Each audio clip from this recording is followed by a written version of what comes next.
Hi, welcome back to episode 30 of Yarn to Table.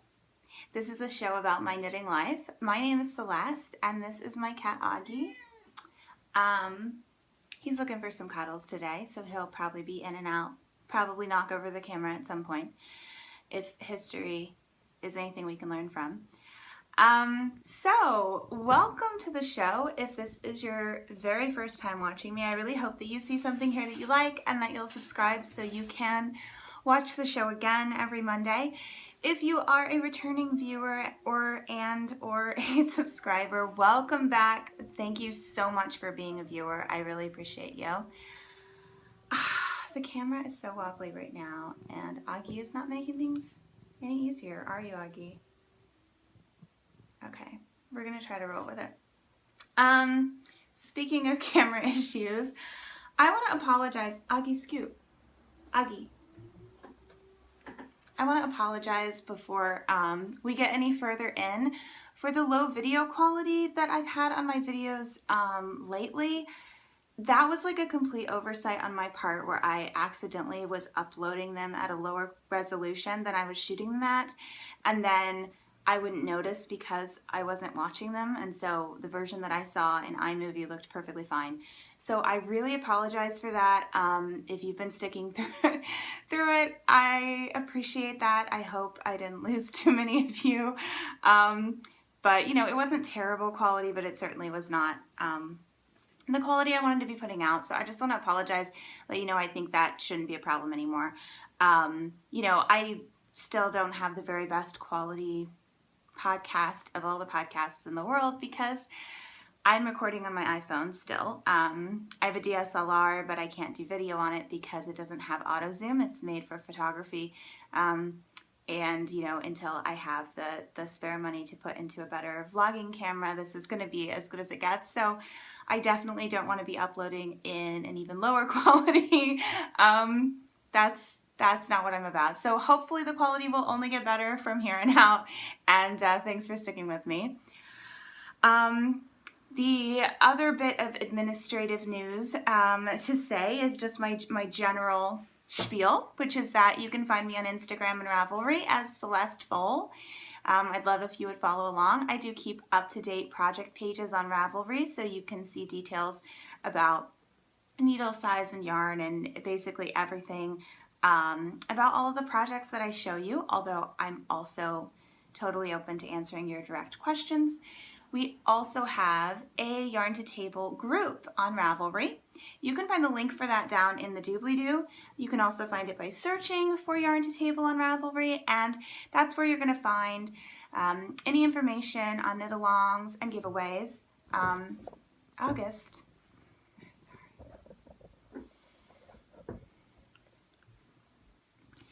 That's where you're going to find any information on knit-alongs and giveaways, and that is also where you're going to find some show notes for every single episode, which are going to have details on yarn and things like that. Anything I talk about, patterns, who it's designed by, all of that good stuff. So you may have noticed that I am wearing something new, which is Big Red, as I've been calling her. I even put on my red lipstick today to match.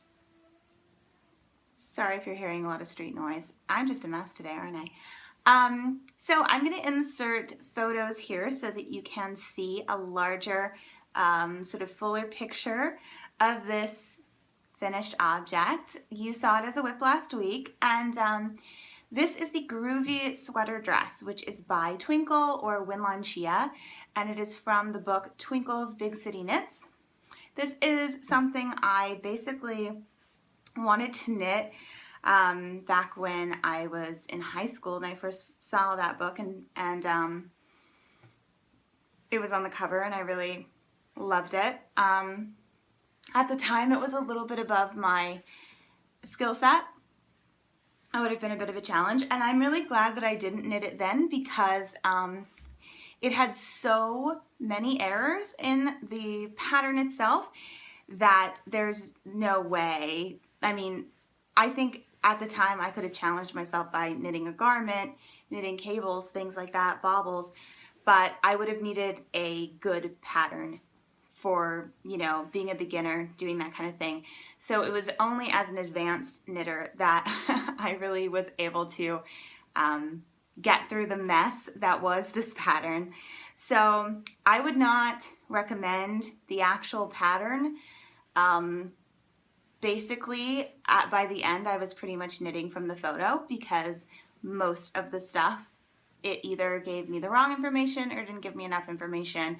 All the charts had all wrong symbols and it was just a total mess. Which is also what you will find if you look on Ravelry for other people who have knit this pattern. So I kind of knew what I was getting into when I started it because I had looked at their pattern pages, which is the nice thing about Ravelry, you know. But anyway, so I really, really love the product. I loved the process. I thought it was a lot of fun. It was just something where I had to figure out a lot of stuff for myself.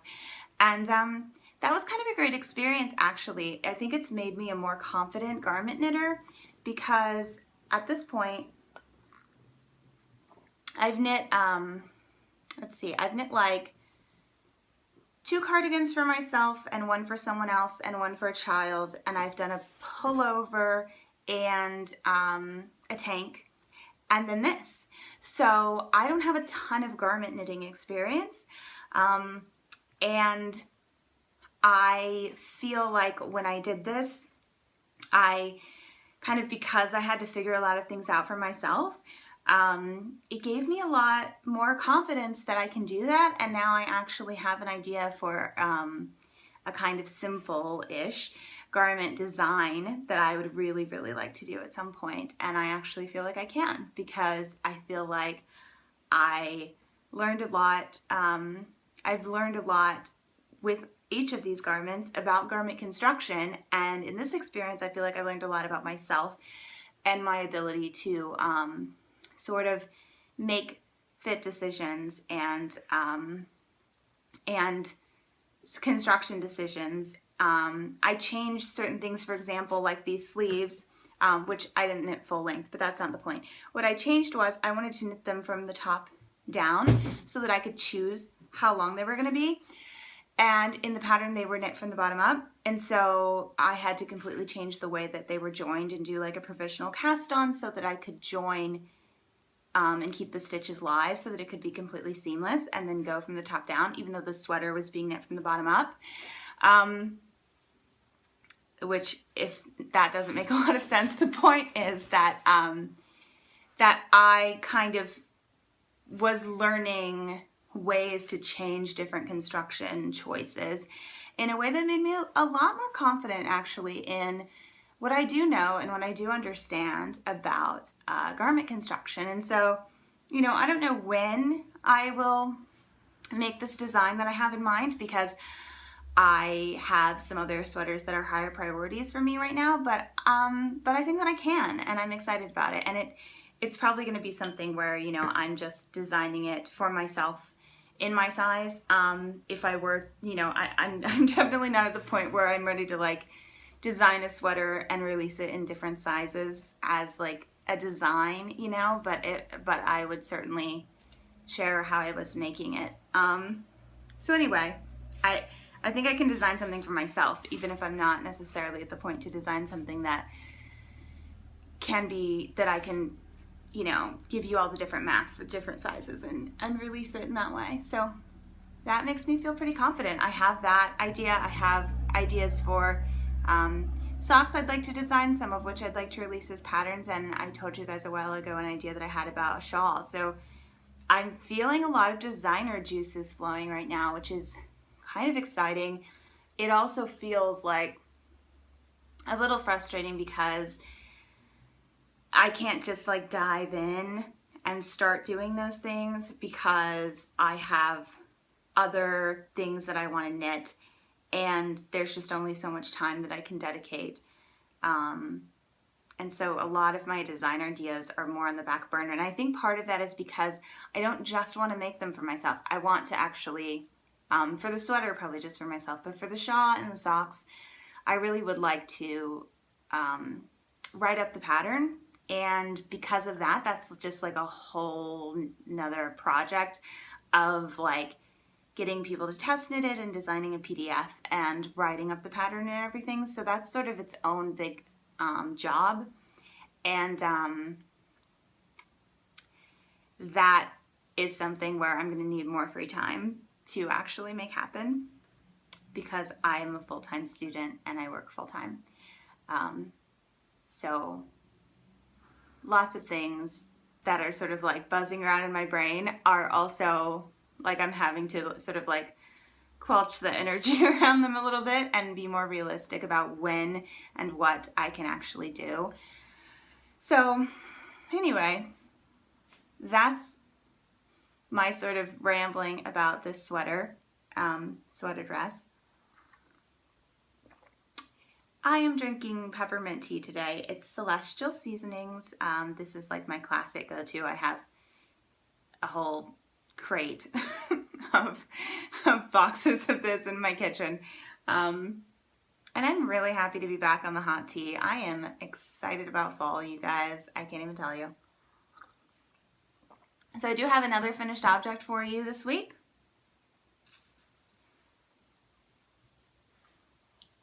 That's my hat.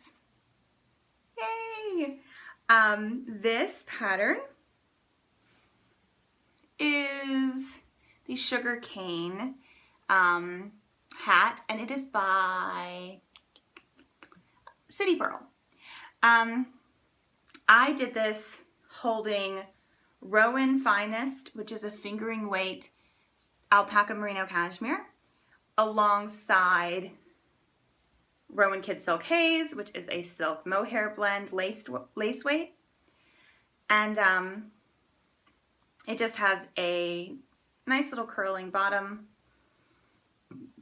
And then it has a 4-point decrease that you do with centered double decrease stitches to make this really lovely square shaped top.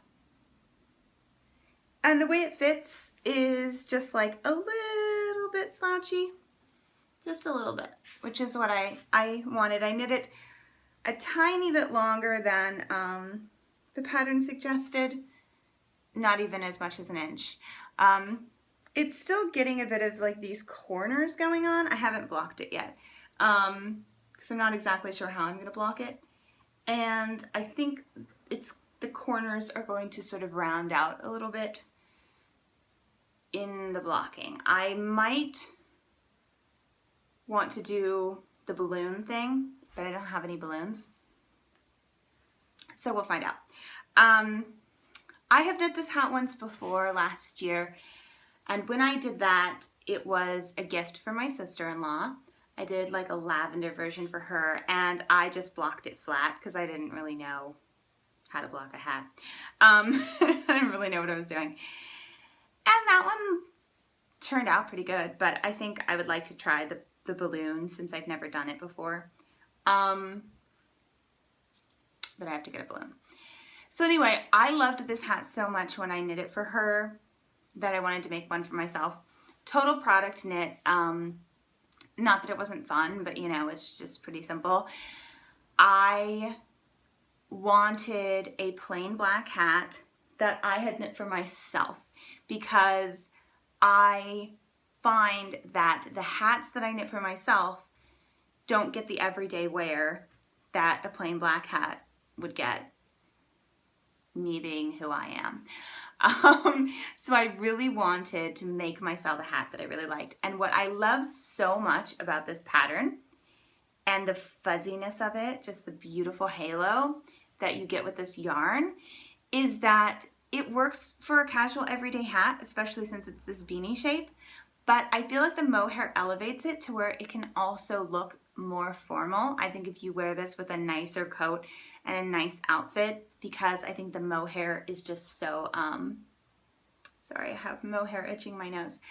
I think the mohair is just so luxurious that it can really straddle that line between casual and formal.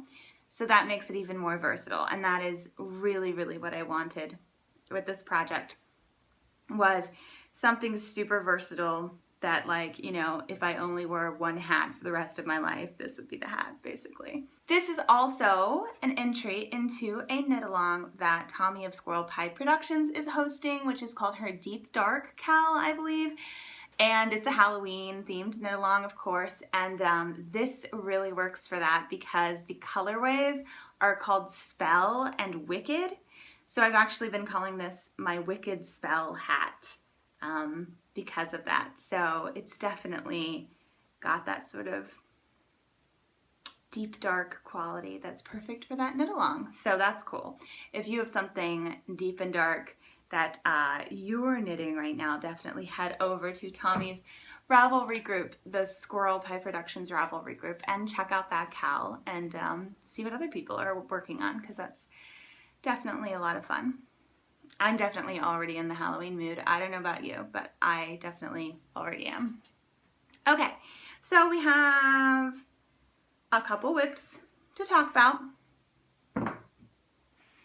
And then I have a lot of on the horizon stuff I want to talk about with you guys. Teeny weeny stash enhancement. So let's jump into whips.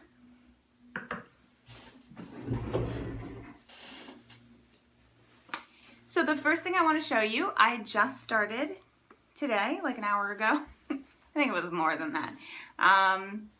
Yeah, it must have been more than that. Anyway, this is living in a project bag that I made for myself out of an old linen duvet. So it's lovely soft wash linen on the outside. I used a top sheet for the inside because we never use top sheets. We only use the fitted ones.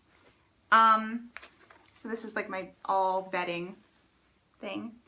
And that's that's my lovely project. I know you're riveted, but honestly, it is very exciting. And the reason it's very exciting is because it is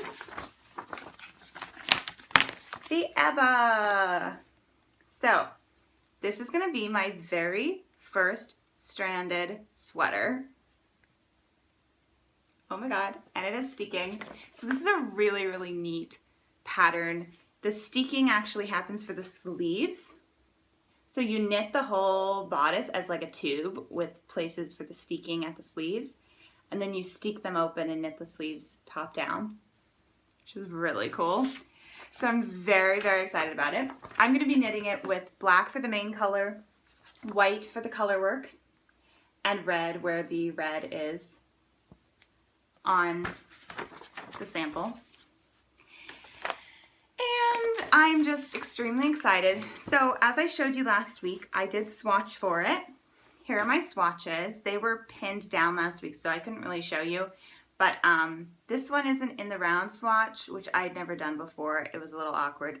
But I just sort of pulled around my ends and then started again, which I've seen other people do. I didn't really look up any directions, to be honest. I just kind of winged it and seemed to work. Sometimes you're in the round gauge and your flat gauge are different.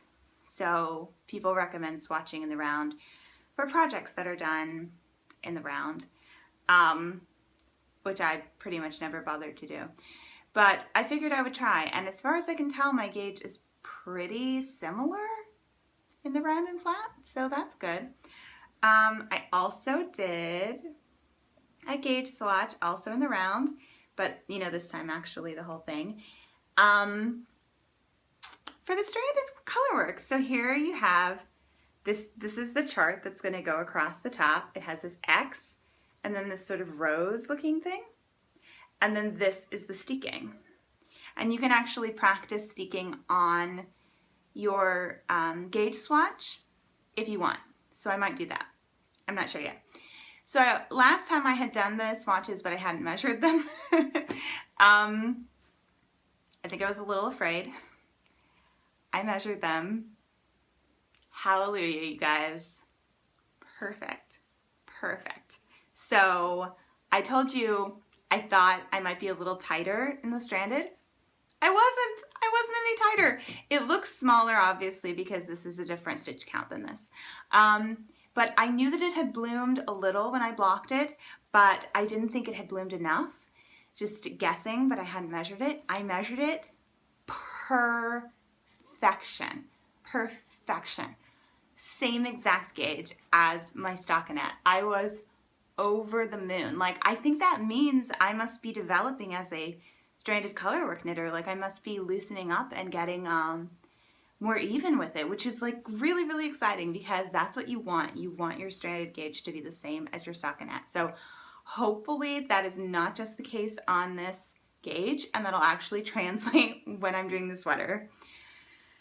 Fingers crossed, you guys. What did I want to say? Okay.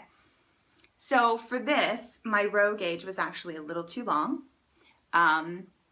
My stitch gauge was perfect. My row gauge was 1 row per inch too long. So it was meant to be 4 inches, and I had 4 inches with like 4 more rows left over, if that makes sense. So it was meant to be a 32 row for 4 inches gauge, and I had 28 rows for 4 inches. So essentially, my gauge has an extra row per inch. So instead of getting 8 rows to the inch, instead of getting 8 rows to the inch, I have 7 rows to the inch. So basically, I did all of that math, and then when I came in and I marked up my pattern with my rows, so I mark it up where I actually number the rows. I did that based on what I expect my gauge to be for the row gauge. So for example, if it said knit until until it measures 2 inches, I would make that 14 rows, because that's my gauge, rather than 16 rows, which would be the gauge of the pattern itself. And then if the pattern gave rows instead of inches, I would deduct. So if it said knit, so at one point for the waist increases and decreases, it had you increase and decrease every 8 rows, which I know based on their gauge is every 1 inch. So I marked it up to where I would increase and decrease every 7 rows instead of every 8 rows. So that's still going to be 1 inch. It's going to be the same length, but it's a different number of rows based on my gauge. Now, when I actually get to the waist shaping, I might do it completely different, because it might not be at the point of my body where my waist is. So I'm definitely going to be open to improving when I get there. But for now, I have it all set up the way that the pattern is written, but based on my gauge. And so I can use that as my baseline and then improvise from there as the need might arise. So I'm feeling really excited because I have my pattern all marked up, and I feel really ready. I really like this thing of like prepping and marking up your pattern and everything ahead of time, because I think that it allows me to knit faster when I actually knit, and to spend more time on my knitting and less time sort of holding different facts and figures in my head. It just makes the whole experience more efficient and more fun, I think. So I'm going to shout out Tommy again. Thank you, Tommy of Squirrel Pie Productions, for inspiring me to do that based on the way that you do it, because that's been really working for me with sweaters, particularly larger complex projects like that. So now that I've talked about how my gauge is perfect and how I've got it all figured out, I am going to admit to you guys the scary truth, which is that when I knit these gauge swatches, I did not mark down in Ravelry or anywhere else what size needle I knit them on. Now, I'm 99% sure that I know what size needle I knit them on, because I always, always, always size down my needle for my very first check of my gauge, my first gauge swatch. I just go in sizing down the needle because I know I'm a loose knitter. So I'm 99% certain that's what I did here, and that I knit these gauge swatches on a US size 4 because the pattern recommended a US size 5. But am I certain that I knit them on a US size 4? I can't tell you that, you guys. I can't promise that I'm certain, because I did not write it down. Which is such a rookie mistake. Like, don't knit a gauge swatch and then not know what needle size you used for it. That's the whole freaking point. Even if you usually size down, like, you need to make sure, because, you know, I did this a while ago and like, you're just not going to remember. So I'm not super worried about it because, as I said, I'm 99% sure I would have used a 4 because, you know, why would I have done something different than I usually do? But I'm going to definitely keep an eye on my gauge as I start to knit. I'm going to keep an eye on the fabric and whether I seem to be getting the same texture as in my swatch. And, you know, I'm just going to keep an eye on it to make sure that it's working up right, just in case I kind of screwed up with that. So the lesson is, when you gauge swatch, write down what size freaking needle you used, because that's the entire point of doing a gauge swatch. So just keep that in mind. Okay, so then today I finally cast on. Today I measured the gauge swatches, I marked up the pattern, and then I cast on. The pattern called for a long tail cast on. You're knitting it bottom up. So this is the 1x1 ribbed bottom. It called for a long tail cast on, but I wanted to do a tubular cast on because I am extremely masochistic. Just kidding. No, it's because they're beautiful, you guys. They're freaking beautiful. So, tubular cast on, if you don't know, it does start with a provisional cast on, which is what I have here in my crochet cotton that I use for tying up skeins when I dye them. So I did a crochet provisional cast on as the beginning part of it, and I am now actually at the point where the tubular cast on is finished and I can rip this out, but I just haven't yet because I kind of wanted to show it to you guys, for anyone who's curious. So the way that a tubular cast on works is that you do this provisional cast on and then you start a bout of like double knitting out of it that then joins up so that it creates a tube. Like it says, tubular. And what that gives you is this beautiful, perfectly clean edge where your stitches just roll over the top of it. And it's so beautiful for ribbing edges. There's also a way to do a bind off like that, which is what I'm going to do for the cuffs, since they'll be top down, and then the cuffs and the bottom of the sweater will all have matching tubular edges. And it definitely takes extra time and care. So the way it works is you do your provisional cast on, then you knit into it, and you keep doing this thing where you slip every other stitch because you're double knitting, and it takes about 4 whole rounds before you join them up again, and you're done with that process and you can just knit regular rib. But for those 4 rounds, you do get 2 rounds of actual knitting. So 4 rounds total gives you 2 on each side because it's double knitting like any other kind of double knitting or brioche. So you're already 2 rounds into your rib by the time you're done with the cast on.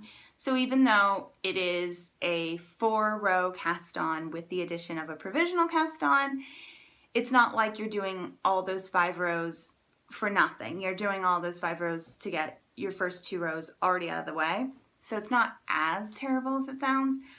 That being said, it's a little, I don't know if fiddly is the right word. It takes a little bit of concentration, especially if you've never done it before, and especially if you're not super great at reading your knitting. I would recommend this cast on for people who are advanced enough that they don't have a lot of trouble recognizing what's going on with their stitches when they're looking at them. If you're not at that point, you might have some trouble with this. I wouldn't tell you not to do it, but I would just tell you to be aware that that's a skill that's going to help you in this. But as for the extra time it takes up and the extra concentration, it's 100% worth it, you guys, because the finish is, there's just no comparison. It's like, I know I talked recently about long tail versus twisted German cast on for socks. And the twisted German is a little bit more attractive Some people find it stretchier. I personally don't because of how loose I knit. I don't have any trouble with long tail, but it's a little bit more attractive. It's not a crazy amount more attractive. It's a little bit more attractive. The difference between a long tail and or any other kind of cast on and a tubular when you're talking about a ribbed edge is like night and day. Like, I didn't do it here. I didn't do a tubular bind off. And you can see that you have these ribs and then you have the bind off edge. Like, it's visible, it's there. Part of the reason I didn't do it here is because with this big chunky heavy knit, I really wanted something super stabilized. I did not choose to do tubular for this sweater for a number of reasons. And so you can kind of see how the bind off is actually visible. It's not like the tubes, the ridges, the ribs just sort of like disappear over the edge. And that's fine. There's nothing wrong with this look. But if you like the other look, if you like the tubular look, once you are exposed to it, it's kind of something you can't unsee. And you sort of want it for everything after that. Like, it's just so beautiful. It's just so incredibly beautiful. So I really think it's worth it. I know I can't show you a great close-up of it because I have the crochet cotton still in here, and also because I don't have the very best camera setup in the world. But if you Google it, you'll see tons of photos that will show you what I'm talking about if you don't already know what I'm talking about. So anyway, all I've done is the cast on edge. So I'm very early on this, but I'm very excited about it. Feels good to have a sweater back on the needles. And I'm crazy excited to get to the stranded portion and also to wear it, of course. I think it's neat that it's bottom up with the stranded at the top because the anticipation of getting to the stranded section I think is going to keep me motivated as I move through all that black stockinette. So, next whip is my Cozy Memories blanket. And this is actually the linen bag that duvet came in, so that's why it looks like the same fabric, because it is. Except this one hasn't been washed a bunch, so they are slightly different, but they're the same fabric. Anyway, you guys are like, nobody cares about your dumb gray linen bags, Celeste. I like gray linen. I think it's freaking gorgeous, so that's just my weirdness. Anyway, my Cozy Memories blanket has been getting a lot of work this week because I had more yarns to put into it that I wanted to put into it. So first of all, I'm knitting this on a 2.5 millimeter needle. These are Signature Straights.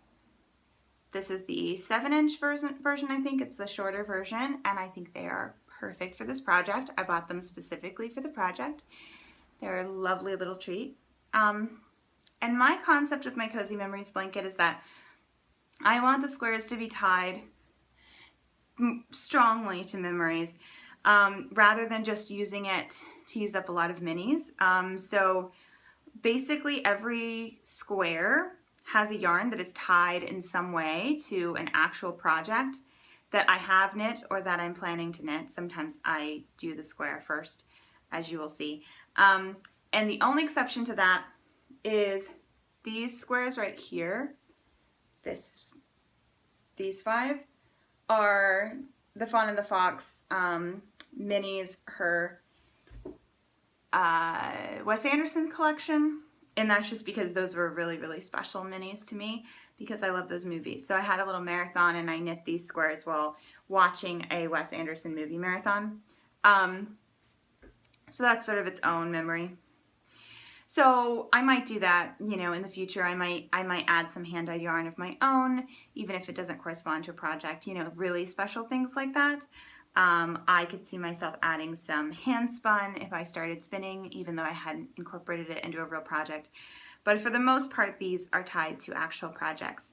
And that's just my concept. So I had some more actual projects that I needed to add on to it. So what I did was, last time you saw it, I had not done this yet. So this is, you can see this black one is a little bigger than the others, and that's because it's for the hat.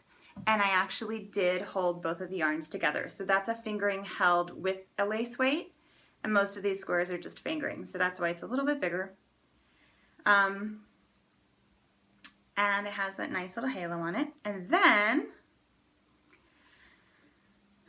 that was the last of that row, and I came down here onto this row that I had already started before because I wanted all the Wes Andersons next to each other, and then I wanted these two guys from my Oracle next to each other. So I hadn't been able to finish off that row until I had the hat project because I needed something that could just be one more square.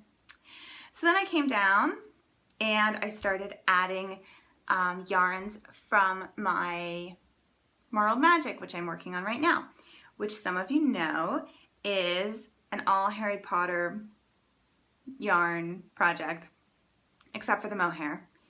So here I used that mystery mohair that I showed you guys last week that I've had in my stash for about 10 years and I have no idea what it's from.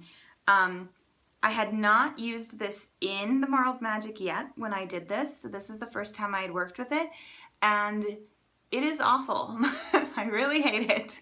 I'm definitely still going to use it in the Marled Magic because I do like how it knits up. I just hate working with it because I realized as I was working with it that it is a like ribbon.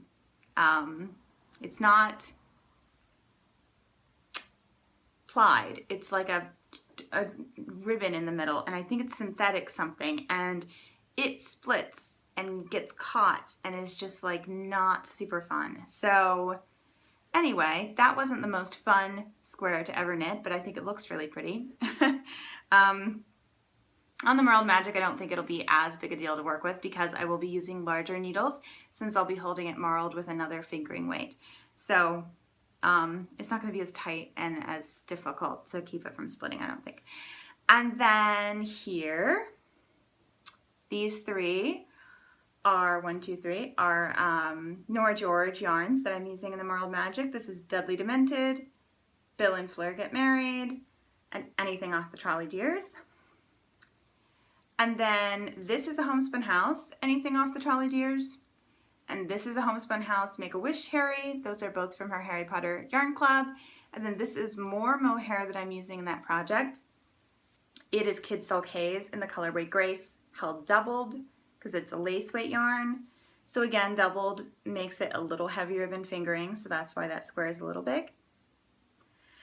And then I have one more square. I'm in the same situation again where I had to start a new row even though I had one more square because I had things that I wanted to be next to each other. And that is down here, the beginnings of some socks. So here you have Harry Potter Club yarn, the You're Going to Suffer But You're Going to Be Happy About It and Broaden Your Minds, which are Professor Trelawney inspired. That was a little sock set, and I'm going to use it for Christmas socks. I have not started them yet, but that will be happening, so I wanted to put them in here. Then there's another Homespun House sock set. This one is her Gilmore Girls. This is the Pop-Tart Dilemma and Coffee, Coffee, Coffee.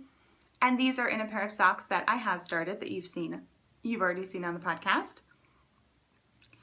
And then this last one is another thing that I'm going to do for Christmas socks, and I wanted it next to the Coffee, Coffee, Coffee because hopefully I will have enough Coffee, Coffee, Coffee to use that for the heel in this as well. And this is a Cascade Heritage Prints yarn, which is actually a stash enhancement this week, so I'll show you the skein in a minute. And I'm going to be using it for another pair of Christmas socks, along with the Coffee, Coffee, Coffee heels, hopefully. So those all found their place, and it's getting nice and big. It is now 3 rows, and then the 4th row has been started. And these rows are 15 squares long. So it's really starting to feel like a blanket, which is super exciting. I don't expect to have the whole thing finished probably for another few years, to be honest, because of the pace that I want to take it at, and the fact that I want it to really relate to special yarns and special projects. So I'm in no rush on it, even though I am excited about what the final product will be like. I just think it's such a nice thing to dip into every now and then. It makes you feel like you're doing something new and different without having to cast on something new. It's a fun way to work with a new yarn that you're excited about when you're not yet ready to work on that project, which is, you know, what I've done here with like with the Cascade. When you know you're going to be getting to that project soon, but you're really excited about the yarn. So it's just been a lot of fun, and I have a lot of ends now that I need to weave in, so that'll be happening soon. But anyway, I really, really like it. It's quite sentimental already. I've only been working on it for less than a year, so. Okay, I have one more whip that I want to share with you guys. Obviously, I have other things still in progress, but they haven't gotten touched this week. So maybe you'll see more of those next week. But the last thing that I did work on this week is my Marled Magic. It's in my ginormous Ghastly's bag that I made, because there's a ton of yarn in here, as anyone who's done the Marled Magic will know. And I haven't worked a ton on it this week, but I did start section 3, so I thought I'd share it with you. So if you have not seen it already, this is a shawl by Stephen West. There is a knit along happening for it that's hosted by Kristen of Woolen Vine Yarns and the Yarngasm podcast, and Laura of Jinx Yarns and the Dyer's Notebook podcast. And so a lot of us are knitting it right now. And it's really fun. It's done in these crazy sections, and it's all done by marling two fingering weight yarns together, or in some cases a fingering weight yarn with a lace weight mohair, or even another fingering weight mohair in the case of the mystery mohair that I showed you. The mohair that I'm using for this is the Kids Silk Haze, which you saw in my blanket, which is a lace weight, as well as the mystery mohair, which you also saw in my blanket, and is a fingering weight. And then everything else is fingering weight, Harry Potter themed. A lot of those you saw in the blanket as well. They're all in the blanket now. Some of them I didn't just show you because I put them in earlier because they were based on other projects, such as socks that I had finished. But all of these are in the blanket now. So the first section is this crazy eyelet thing. And then you have the seed stitch, and when I showed you guys last, I was maybe around here in the seed stitch. Do I have a stitch marker? No. I was somewhere in the seed stitch, and I have since finished the seed stitch, which I wanted to be a nice, slow, subtle fade. The pink does come in a little abruptly. As you can see, the yarns before it do have some pink, but the hot pink, just because of the yarns that I had, it couldn't fade quite as gradually at that point as I would have liked, but I still think the fade has a nice look to it. And then this is section 3, which is a 1-color brioche. Of course you're using 2 colors because you're marling, but it's a 1 color as opposed to a 2-color brioche. If you know brioche, that will make sense. And I'm not too far into that, but that's what it's looking like. And that I am doing with the Kids Silk Haze in Grace, and Nora George Yarns Fred and George, which is left over from some socks I just finished. So yeah, just making my little way on this. I have my Every Flavor Beans progress. I always want to say progress. I'm listening to too many Brits talk about knitting. That's not a thing. You can't ever have too many Brits talking about knitting. Anyway, Homespun House and Suka Suka Miniatures Harry Potter Yarn and Charm Club. Every Flavor Beans Progress Keeper. That's what that is. And it's a lot of fun. Every section is really simple, at least so far. So even though you have all these different sections and you have marling and all these yarns and it seems like it might be complicated and it's all these shapes and you don't understand exactly how they're going to go together, when it comes down to it, he doesn't ask you to do a lot at any one time. Nothing that you're doing is actually that complicated. It's just very, very intuitive, very, very simple. If you aren't familiar with a ton of different textured stitches, this is a really fun way to learn them because, you know, it's like you're doing eyelet and then you're doing seed stitch and then you're doing brioche, and maybe you're familiar with some of those and not others. Maybe you're not familiar with any of them, but to be honest, they're all fairly simple when you get into it, and like, he doesn't make you do anything that's too terribly complicated. I don't know that I would say this is the very best project for somebody who's like never done anything but a square washcloth before, you know, but like, it's certainly not as complicated as it seems like it is. If you're an experienced knitter and you're looking for a mindless knit, this may not look like a mindless knit, but for large portions, it is quite mindless. When you are beginning a new section and picking up stitches, it isn't necessarily that mindless, but once you get into that section, it's pretty mindless. So, you know, it's not the very best travel knitting because it's a big bag with a bunch of yarn you're carrying around, and it's not always mindless the whole time because you have to start new sections. And yet, when you are in the middle of a section, it can be a really nice knit for still trying to socialize with people, or you know, it just doesn't take as much concentration as you might think it would. So if you are thinking about knitting it and that's a concern, I would say definitely don't worry about that. It's way easier than it looks. Okay, that's the end of my whips. So I have some exciting talk about On the Horizon for you guys. If you don't know, On the Horizon is where I talk about what I'm planning on knitting next or just in the future. And so I have a few things to talk about. The first is another sweater that I might start. Honestly, I'll probably start it before I finish the Ebba just because I'm excited. So I'll probably have two sweaters going at the same time, which I don't mind doing as long as I don't have too many other projects. And that is the Pavement sweater by Vera Valimaki.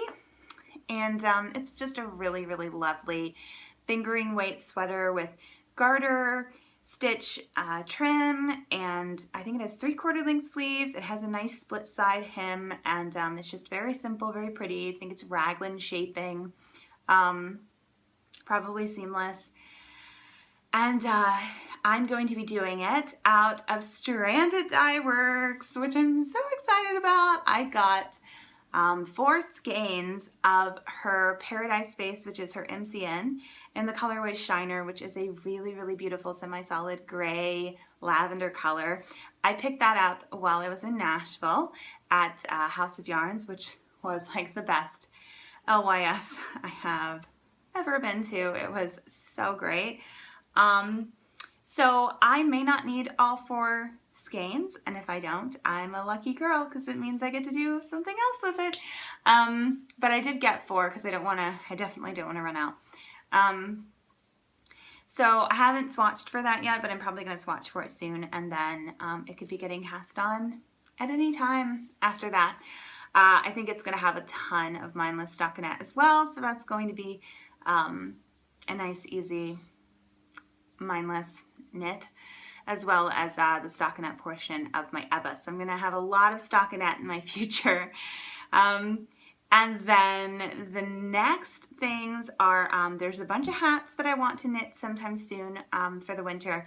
I want to tell you guys about some socks that I'm planning on knitting coming up, and then I also want to tell you about some of the next sweaters that I'm really excited about for winter. So if we call the Ebba and the Pavement my sweaters for fall, say I get those all done by Christmas, then I might have some more time to knit some winter sweaters, maybe at least one, and actually wear them before we get into spring. So fingers crossed.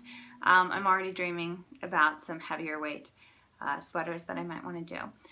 So first up, the hats. There are 3 hats that I've already purchased patterns for and have the yarn for that I would like to do sometime soon. The first is the Vintage Prim, which is by Andrew Mallory, and it's a really cool reversible brioche hat that has brioche in parts, but then I think it also has maybe like garter stitch or something in other parts. So it's a really cool 2-color fingering weight hat, and I'm going to do that out of my Homespun House Local Yarn Club yarn. I used the first installment of that for a beautiful brioche project, which is my meandering shawl, and I have the other 2 that I think would look lovely together. One is a semi-solid burgundy or oxblood color, and the other is sort of a gray base with some speckles on it. So I'm going to use those together for that hat, and I think it's going to be so gorgeous. The other hat I've talked about for a long time, which is the Lolo by Jared Flood, and I'm going to be using a leftover skein of the Brooklyn Tweed Shelter, which is their worsted base, in the colorway Sweatshirt, which is from my Kodo pullover, which was my very first sweater, and it's just yummy, yummy, yummy yarn, and it's a really lovely textured hat, so I think that's going to be a lot of fun. And then the third hat is the Brio Garter hat by Stephen West, which is a brioche and garter hat. It has these sort of ear flap things that you can kind of fold up. It's really kooky. I don't know how much wear I'll get out of it, but I think it'll be a lot of fun to make. And I'm going to be making that with some leftover yarn as well, but I can't start it until I finish the void, because if I have leftover Malabrigo Rios from the void, I would like to use that. If I have enough leftover, I would like to use that in this hat. And then I would be using that in combination with, probably with the leftover knit picks that I have from the Tokyo hoodie that I did for my friend's baby, which is like a mustard yellow color, so it would be that nice brown and mustard yellow combination. However, if I don't have the Malabrigo left over from the void, then I will be using that mustard yarn in combination with leftover Quince & Co. Owl, which is a 50 wool, 50 alpaca blend worsted weight. And I have it in a natural colorway called Tido left over from another sweater that I made myself.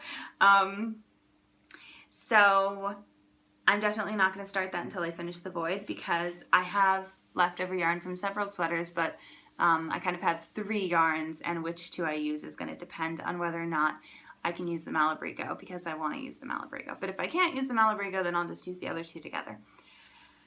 So yeah, that's hats. At some point I also want to make a hat for my husband, but I mean, I don't really want to make a hat for my husband. I just really would like him to stop wearing this awful hat that he wears now.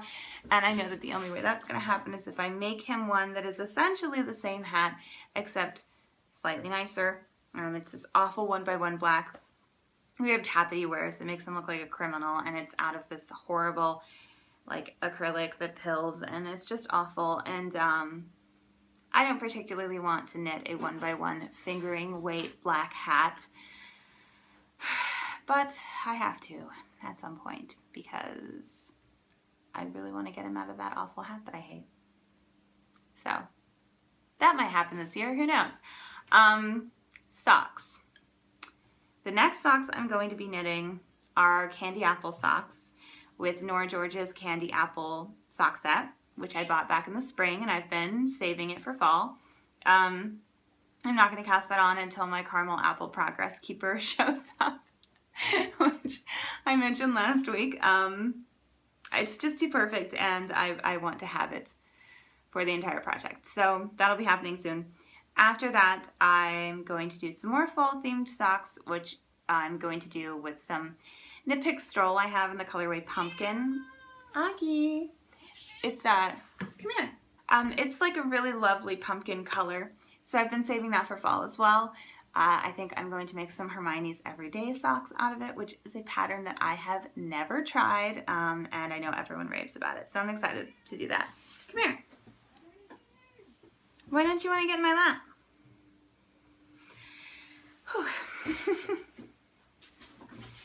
And then Christmas socks, as I mentioned when I showed you the Cozy Memories blanket, I have some new Cascade that is printed that I want to use for Christmas socks, as well as the, will you just get in my lap? Here. Come here. Okay. It's all right. It's okay. So for Christmas socks, I have the Cascade that I showed you in my Cozy Memories blanket, which is printed. I also have the Harry Potter Trelawney themed yarn, which is red and green.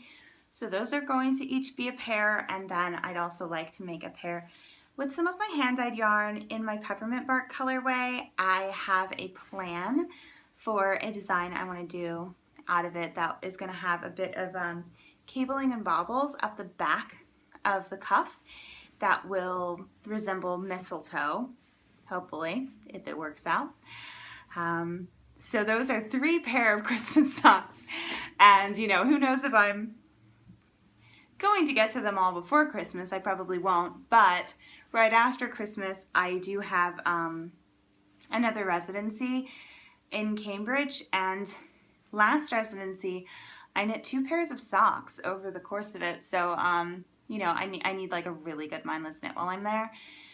So I could definitely see myself finishing up some Christmas socks. I could do like a Christmas Eve cast on with some Christmas based yarn and work on it that week after Christmas, and I could definitely work on some Christmas socks while I'm at residency.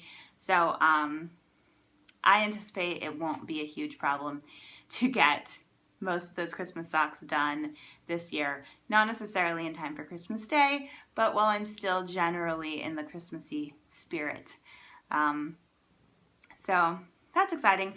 I could start a pair of them sooner rather than later because Amy Florence of Stranded Dye Works is hosting a festive sock knit along, and I've considered joining that, but the issue with that is that I do want to work on my fall socks as well, and I don't want to have too many pairs of socks going at once. Augie, come here.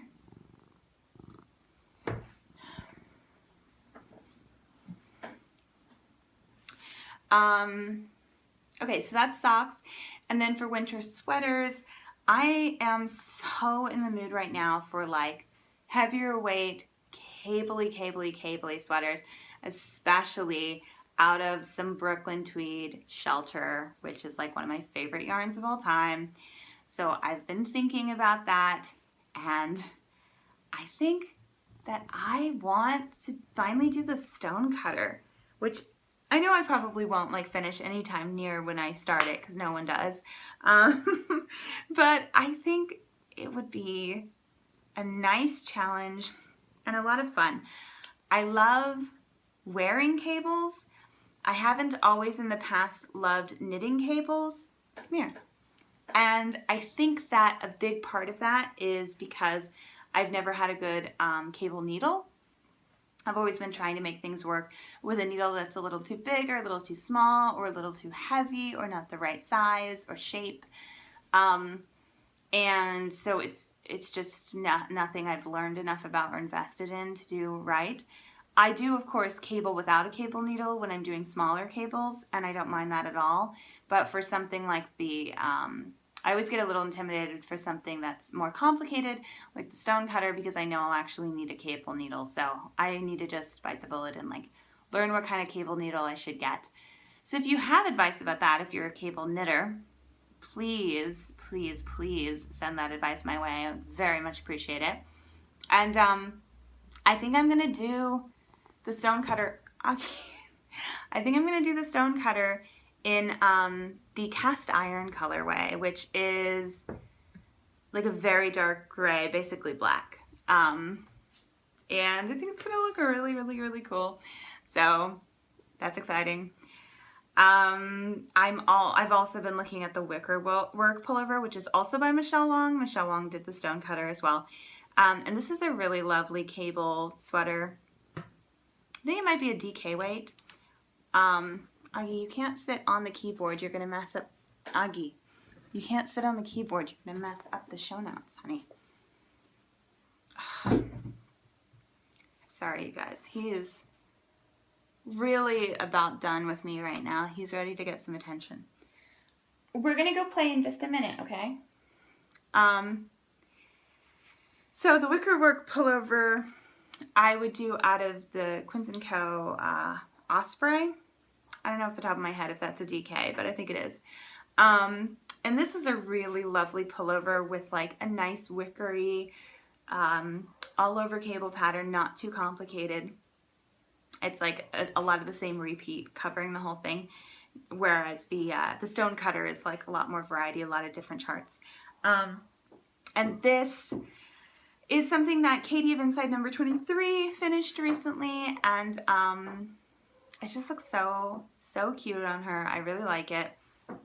And I'm still thinking about colors with this one because she did it out of the sample color, which is honey, and it's kind of almost like a mustardy color, maybe a little more brown or tan, less yellow, but on camera, for the longest time, I thought it was more of a green because I think her camera is just set up to make things a little bit more tinted blue. So when I saw it on her podcast, it looked more green, and when I saw the photos of the colorway on the Quince & Co. website, it didn't look green at all. So I really liked that color actually in the photos, but I also liked a green color that was more similar to what I had been thinking about, which is called Wasabi. Then I also liked more of a neutral color that they had called Twig. So I've been trying to imagine it in all of those and figure out which one I would like. Not that I have to make that decision anytime soon, but that's sort of rattling around in my head as well. And then, yeah, no, that's the last of the On the Horizon I wanted to type on. Okay, so that's On the Horizon. So for stash enhancement, I'm going to show you. I keep mentioning it, but here it is. This is the Cascade Heritage Prints. You can see here how it kind of knits up. So if you've never worked with a printed yarn before, it's very similar to a self-striping, but it also has these places where there are like dashes, and those create something that almost looks like stranded color work, as you can see. I did a pair of Christmas socks last year out of some Bergère de France Groomy that was printed, and so this would be my second time doing something printed. And I think they're a lot of fun. They look really cool. I don't always find colors that I love in the printed ones, so when I do, I tend to get pretty excited. So this is the colorway Roses, and I think it's going to make some really cute peppermint mocha socks. That's my theme. So it has some brown in there, as you can see. And so I think if I have enough coffee left over from the Pop-Tarts and Coffee socks, I can use that just for the heels, because much like with self-striping, I like to do a contrast heel so that it doesn't disrupt the stripes, either that or an afterthought heel. And I was thinking that this, so my thought process was, I saw this, I saw the brown, I thought contrast in a brown would be nice, and then I thought, oh, it could be like a peppermint mocha. And then I thought, do I have any brown at home? And then I thought, oh my gosh, I do have brown, and it's called Coffee. So I actually had the idea of a peppermint mocha before I even realized that the colorway was called Coffee. So it's kind of perfect. So I'm hoping I have enough of that contrast that I can pop in some Fish Lips Kiss heels into those socks. And that should be a lot of fun. And then the other stash enhancement I have is a project bag, and it's so beautiful that, oh man, I don't even know if I can talk about it. I kind of just have to show it to you because I think it'll speak for itself. If you are familiar with Home Row Fiber Company, then you will know that she has a bag that she designed. She designed the image on it, and she calls it the Wielder of Needles, and it's basically like an image from the most beautiful tarot card deck of like knitting goddess inspired images. I may be overselling this slightly, but the colors are so beautiful together. The image is so cool. It is lovely. I saw this bag on the Fawn Knits a while ago, and I've been stalking it ever since. And she had an update last week, and I was able to get in on. Portion of the proceeds went to help in Hurricane Harvey in Houston. So I felt really good about that. That was just fortuitous that was the update I happened to catch. And here it is.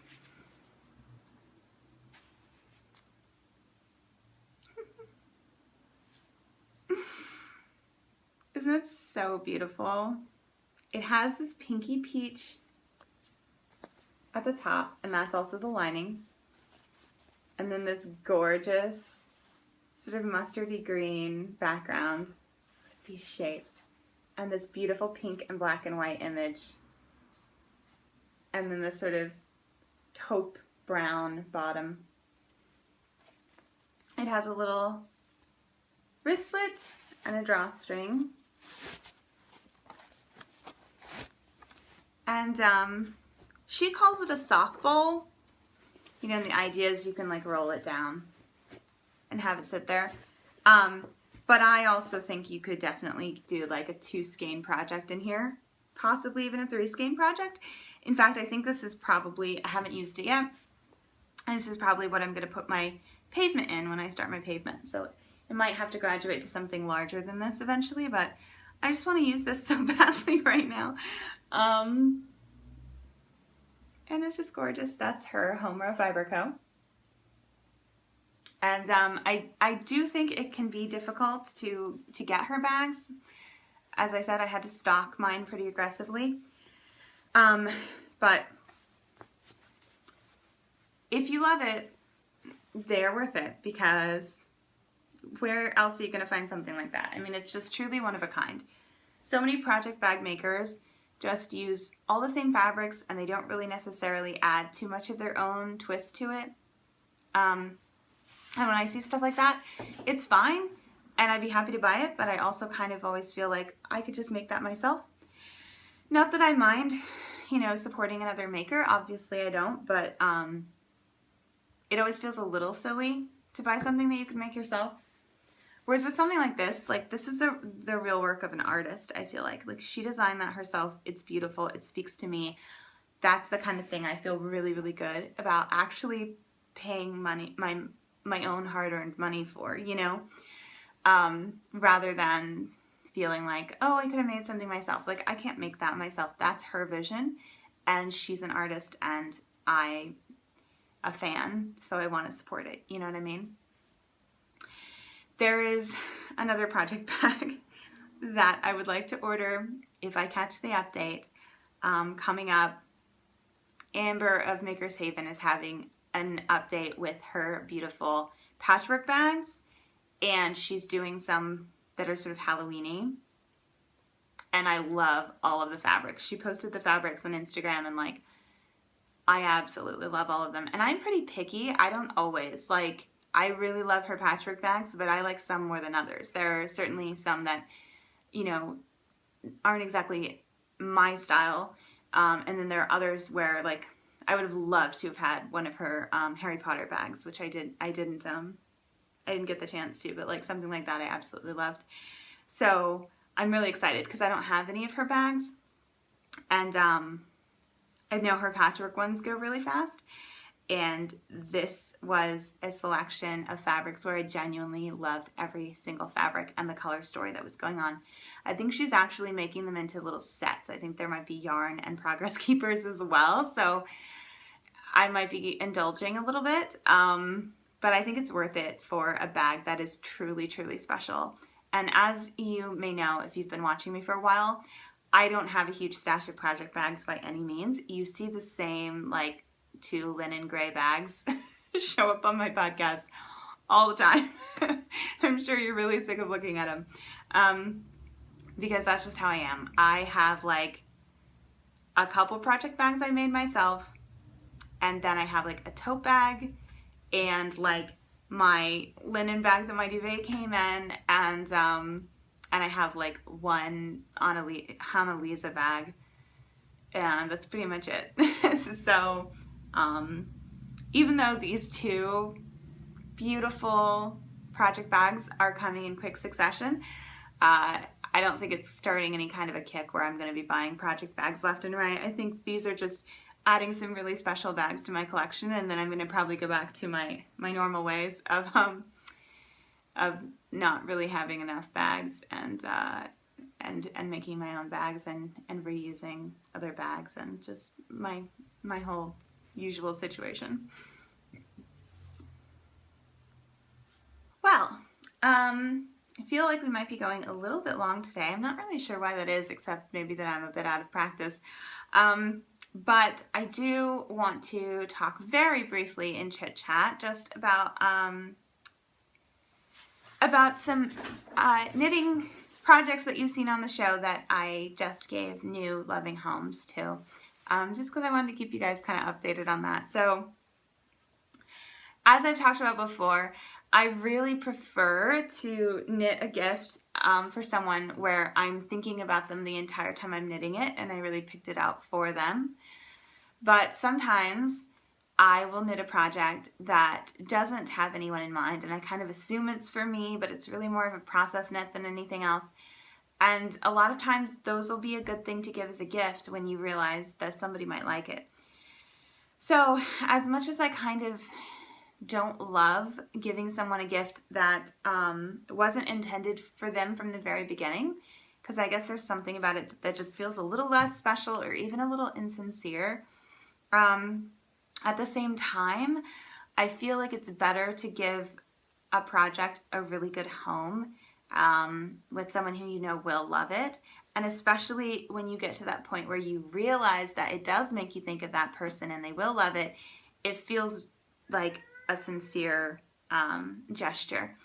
Augie, I'm almost done. I swear, I'm almost done. I'm almost done. Poor Augie. So, the first thing is the Fred and George socks that you saw. I think I showed you the finished object last week. Do you want to get my lap? Come here. So I have been planning on making some socks for my mom's cousin at some point, because you know, she has struggled with some health problems, and she and my mom are really close. She doesn't have a lot of people in her life that she's very close to, and she is always really sweet to me on social media, and she expresses a lot of interest in my knitting.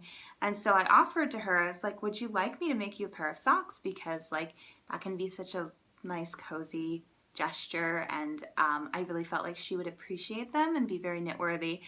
And she said yes.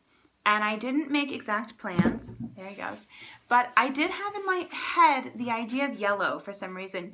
I asked her if she had any color preferences, and she didn't, but I just felt like, I just imagined her socks as being yellow. Then I went ahead, I knit these Fred and George socks for myself, you know, like just because I wanted to knit them really, but I guess I thought they were for me because I didn't think they were for anyone else. And when they were finished, I realized that I had knit another pair of yellow socks earlier in the year that, and I was like, this is a lot of yellow socks. Like, I definitely don't need these. And suddenly I remembered that I had wanted to knit yellow ones for Jennifer, and I was like, oh my God, like, these are Jennifer's socks. I hadn't planned on them being Jennifer's socks, but in that moment I was like, I knew I wanted to knit her yellow socks.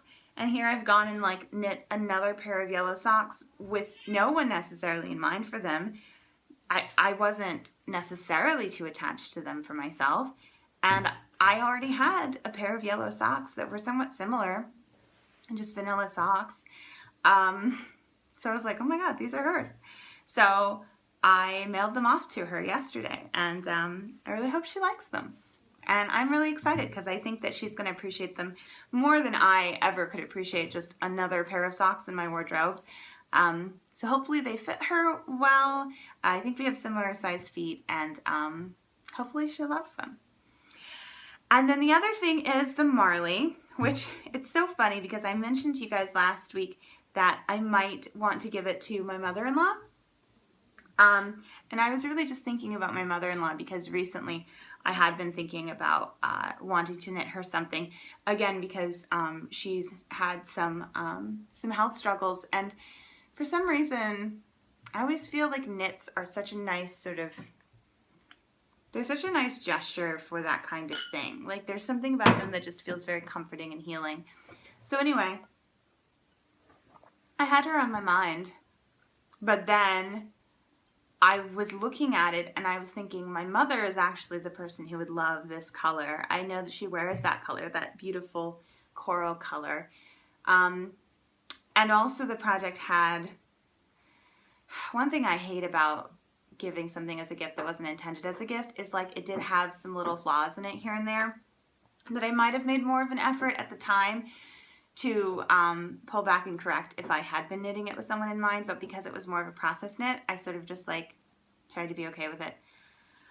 And those are the kind of things that my mother would never care about in a million years. She wouldn't even notice, but I think my mother-in-law would. So I realized the color was perfect for my mother. She would love it, and it was her birthday coming up. And so I was like, why hasn't this occurred to me before? This is meant for my mother. So I gave that to her yesterday, and she absolutely loved it. And I did wish that I had been planning on making it for her from the very beginning, because I do think it would have felt more special to me. But in the end, it did feel fated for her. And sometimes I think you make something for someone and you don't know who it's for right away, but that doesn't mean it's not for them. It doesn't mean that you haven't, like, subconsciously sort of chosen something for that person. And so, you know, I still do feel good about it. And I do feel that, like, giving a knit a really good home is a good gesture for the person, the recipient, but also, like, for the object. Like, I think that we should respect our objects and we should cherish them, because so many people don't have as many things as we have. And when we love our things and appreciate them and make sure they have a home where they are appreciated, I do think that there's something to be said for that. Like, I think that's important, even though the inanimate thing itself may not know that it's appreciated. I think that it matters that it is, if that makes any sense. So anyway, that's my story of knits finding new homes, and I will let you guys go now because I know we've run over a little bit. I'm very excited about Knits on the Horizon. I'm excited about my whips, and I hope you are too. And make sure you give me the thumbs up if you haven't yet, because you know that helps other people find me. Let me know if you have tips about cable needles. And subscribe if you haven't yet, and definitely visit the Ravelry page. I do have an Introduce Yourself thread over there. Again, the link is in the doobly-doo. If you haven't introduced yourself yet, I would love to see you pop up in there so that I can welcome you and know a little bit more about you. There's also an Ask Me Anything thread, so definitely drop some questions into that, and I will answer them there or on the podcast. I would appreciate that as well. And I will see you guys next time. Bye.